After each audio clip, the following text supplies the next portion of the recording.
Why is it? Ya gitu deh. Aku kan cahaya materi gak sih? I sailed across the Atlantic, thought I'd find myself. When I found you, gladly accepted all the lies you've given me. They kept me busy in this lonely city. Halo, aku Valenida Selavi, umur aku 22 tahun, dan hari ini 4 hari sebelum 1 November 2024. Oke, di sesi pertama kali ini aku bakal ngajuin 9 pertanyaan yang harus kamu jawab dengan cepat ya. Oke. Pertanyaan pertama adalah fakta unik tentang kamu. Aku kalau nervous, tanahku basah. Kedua, satu mitos tentang diri kamu. Aku strict, kaku orangnya. Makanan favorit kamu? Burnt cheesecake. Kalau minuman favorit? Roasted milk tea. Kalau lagu kesukaan kamu baru-baru ini? Lagi senang dengerin Sheila on 7 full album. Hal kecil yang lagi kamu senangi? Dikasih afirmasi. Favorite place to go? Places full of books. Hal yang kamu suka dilakukan sendiri? Nonton drama Korea atau series sambil makan malam. Dan yang terakhir, hal yang lagi kamu suka dilakuin bareng-bareng? Nugil sama teman-teman. Oke, kita lanjut ke sesi kedua. Kali ini aku punya beberapa pertanyaan yang agak serius yang nanti kau bisa elaborasi sedikit ya. Oke. Let's start with apa kabar kamu hari ini dan what do you feel lately? Oke, kabar baik, alhamdulillah. Akhir-akhir ini ngerasa happy, fun, excited, but exhausted at the same time. Rasanya kayak capek karena banyak banget responsibility yang harus diambil, tapi ya gimana, it come with consequence gitu loh. Emang at the first place aku mengambil tantangan itu. Oke, emangnya kesibukan kamu saat ini lagi ngapain aja sih? Oke, jadi basically saat ini aku mahasiswa semester 7 dengan tanggung jawab skripsiannya itu. Dan aku masih di CDC, kebetulan di CDC Fiskal UGM. Selain jadi peer counselor, aku juga ambil kesempatan jadi tutor buat program English Essential Skills yang berkolaborasi dengan University of Melbourne gitu. Terus selain itu aku juga jadi tutor matkul di HI, mata kuliah Politik, Masyarakat, dan Hubungan Internasional Cina Kontemporer. Oh ya, aku juga nge-freelance. Dengan kesibukan kamu yang lumayan padat, ada nggak sih yang bikin sedih diri kamu di tahun ini juga? Ada dong. Despite of all of those business gitu ya. Kemarin aku gagal ISMA, tidak seperti yang aku harapkan tahun sebelumnya. Gagal ISMA, terus aku juga ketolak DPKM untuk bidding ke Natuna buat KKN. Terus, oh ini sih, aku tuh kemarin gak jadi ambil IELTS gitu karena takut. Aku takut dan sebenarnya aku udah persiapan, aku udah memanfaatkan liburan semester 5 kemarin itu full untuk belajar IELTS mandiri, dan sebelumnya juga udah les intensif juga, cukup intensif, tapi aku ngerasa selalu nggak pernah merasa cukup belajar, jadi makanya nggak bisa ambil IELTS-nya gitu loh. Oke, tapi di samping kegagalan yang udah kamu laluin, apa sih kesempatan yang kamu ambil di tahun ini dan kenapa kamu memilih ambil itu? Oke, jadi tahun ini aku ambil kesempatan jadi project officer-nya Mental Health Society 2024. Buat yang belum tahu, itu tuh kayak event tahunan yang menurut aku cukup besar yang diadain sama CDC Fisikal UGM. Dan emang penanggung jawabnya tuh langsung dari head of CDC itu sendiri, tapi emang pelaksananya tuh dari peer counselor gitu. Jadi teman-teman peer counselor, aku dan teman-teman visi yang lain, totalnya ada 6 orang, itu nanti akan jadi panitia intinya gitu. Sebenarnya ya panitianya itu aja sih, nggak ada rekrutmen yang lain. Cuma menurut aku itu challenging, dan ya kapan lagi gitu. Mungkin kalau waktu itu aku nggak gagal ISMA, aku nggak akan ambil project officer ini gitu. Terus yang kedua, aku juga ambil kerjaan as freelance buat institusi pemerintah, I guess, yang di Jakarta. Tapi itu kayak work from anywhere, work from home gitu. Dari aku semester 6 kemarin gitu. Nah, waktu itu juga harus berpapasan dengan beriringan dengan aku sempro dan juga KKN, dan aku ngerasa wah, waktu itu kayaknya gila juga ya ambil kesempatan kayak gitu. Kalau gitu dari opportunity yang kamu udah ambil, ada nggak yang bikin kamu nyesel? Gak ada sama sekali. Semuanya aku ambil dengan kesadaran penuh, dan ya walaupun ada tantangan dan strugglesnya, itu adalah konsekuensi yang harus aku ambil gitu. Oke, di sesi kali ini kamu bakal nonton video kamu dari tahun-tahun sebelumnya. Nanti tolong kasih tanggapan dan jawab pertanyaan yang sama kayak di video itu ya. Oke.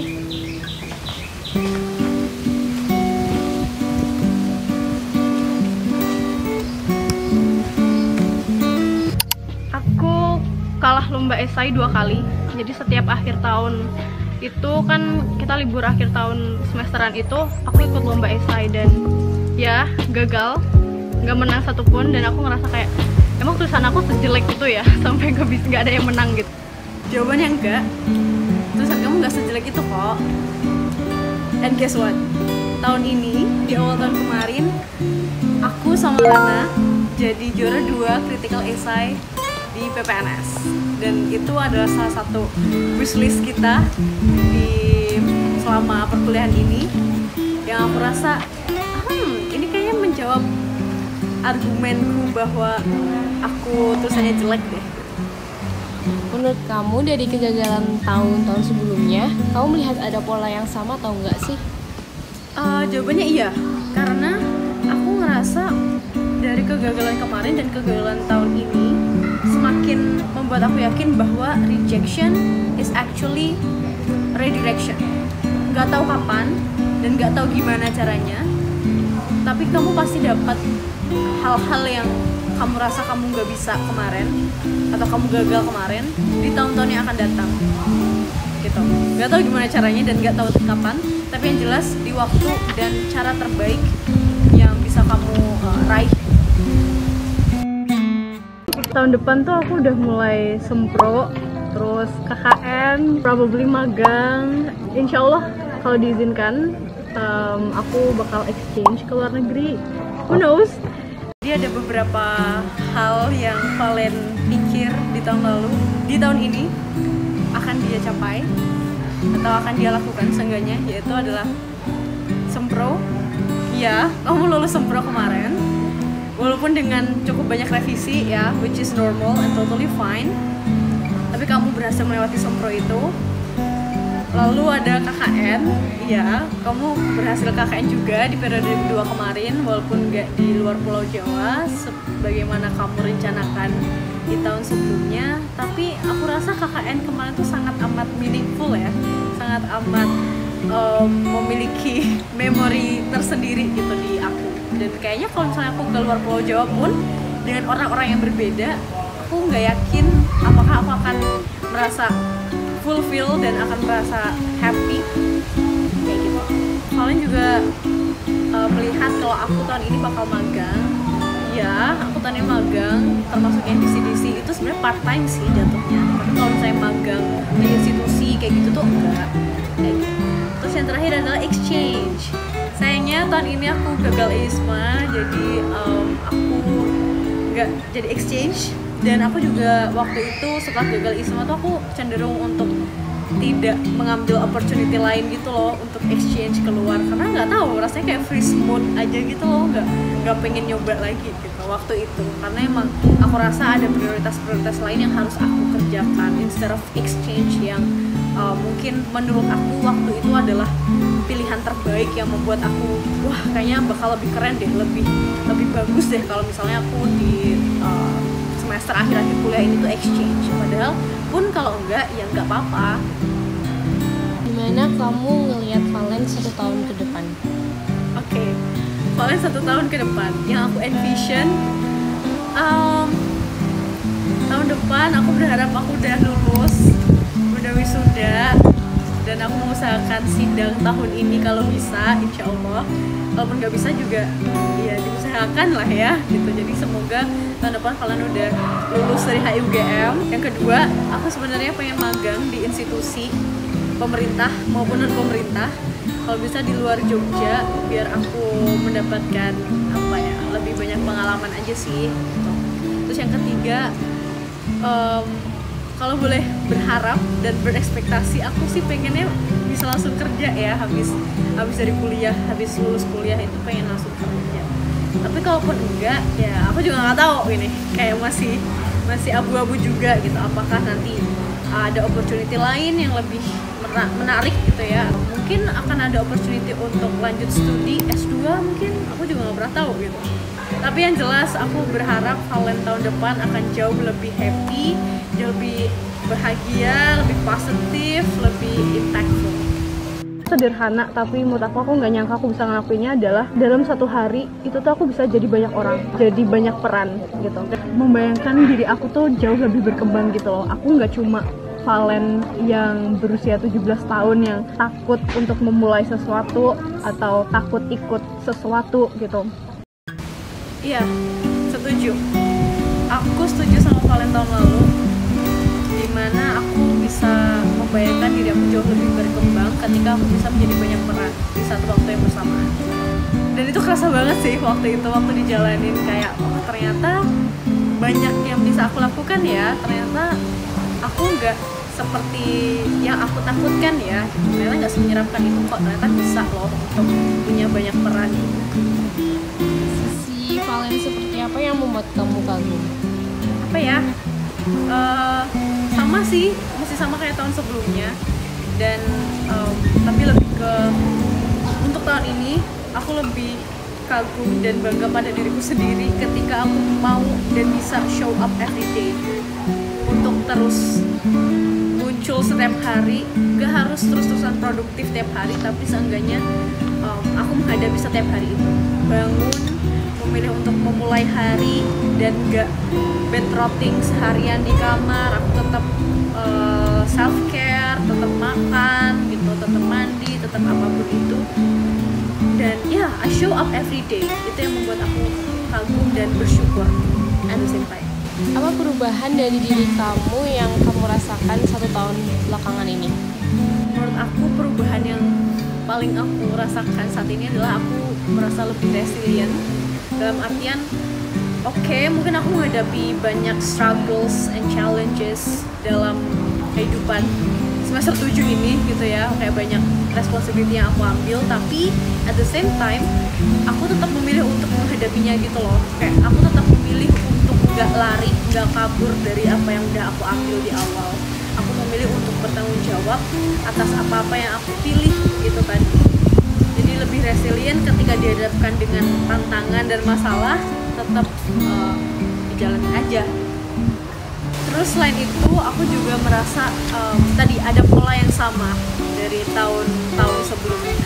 Di bulan-bulan ini aku tuh ngerasa kayak sebenarnya hal-hal ini tuh udah pernah aku lewatin tahun lalu gitu.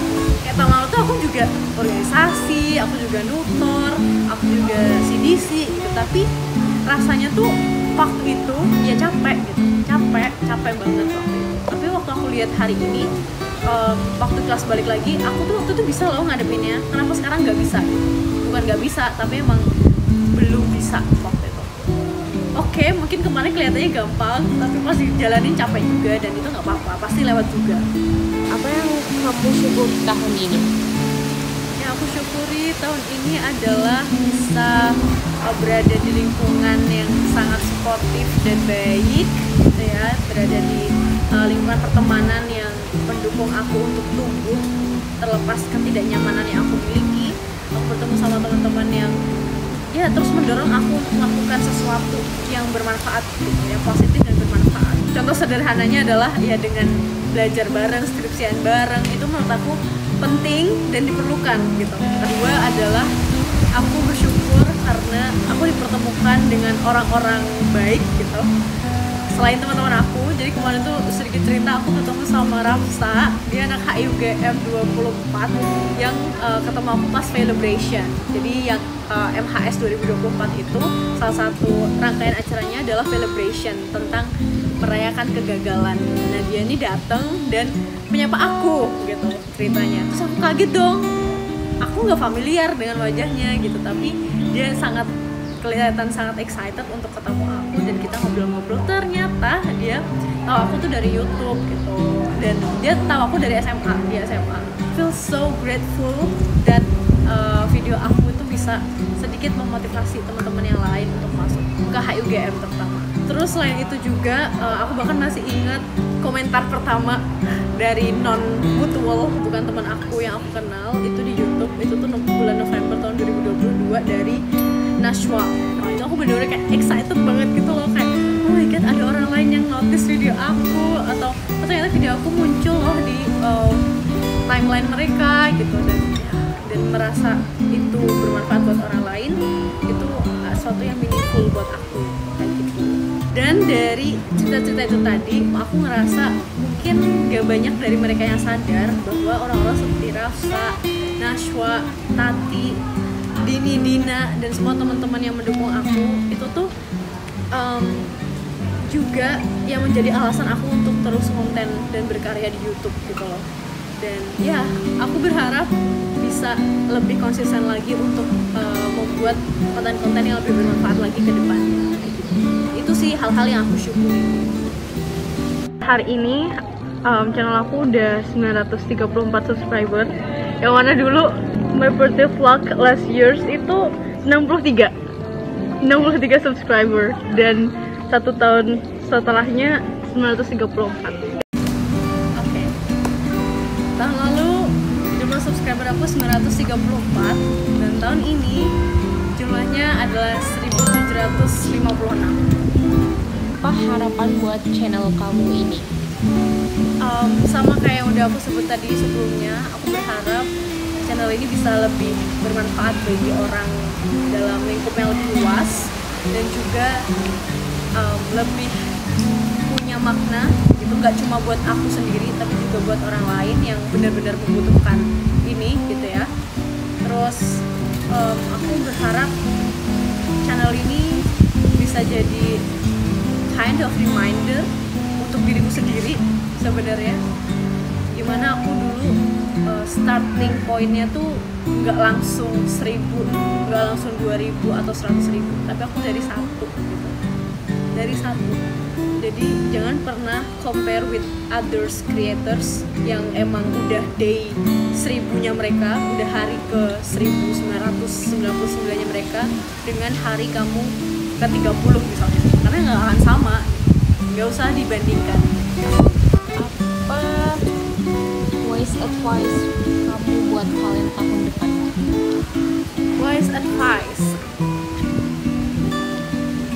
apapun challenge maupun struggles yang kamu hadapi tahun depan dan tahun-tahun selanjutnya, just face it. Aku tahu itu akan gak nyaman, but I know you will handle it just like you always did. Dan semoga tahun-tahun selanjutnya akan ada birthday vlog lagi. Terima kasih.